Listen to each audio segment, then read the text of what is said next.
Bir Yahudi, bir vatta Müslümanlar hem sene keşfat hem gidilip de garbi keşferlere din tebliğ etmeye ihtiyarlar. Dinanlılar böyle bir tebliğ ettiğerler var. Otam sonra bir Müslüman öz namusu bilen, ayalı bilen, perde örtülü, elini corakı, ellik ayakta corap, şurada bir puşişe İslami bile bari yaka. Otam sonra bir tane Yahudi şol Müslümana Fransaviden torladı diye ketiz neme deyip dinanlılığına şehiyette camiada gelmeli.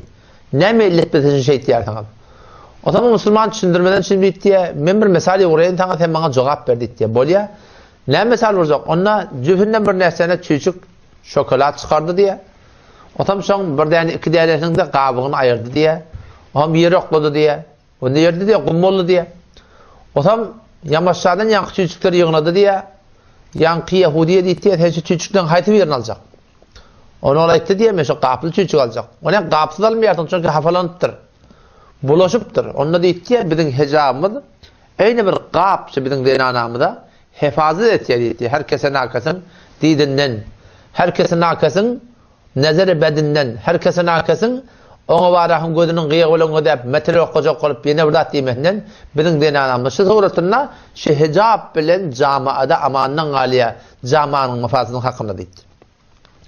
Ondan sonra o sorudu diye ki siz ne yaparım bu diye heliyle, sizin heliliğiniz erkekle bilen bilece oturuşmaya onu oraydı diye bizim dinanalımız Müslümanın dinanası yani Melike Elizabeth yarak değil.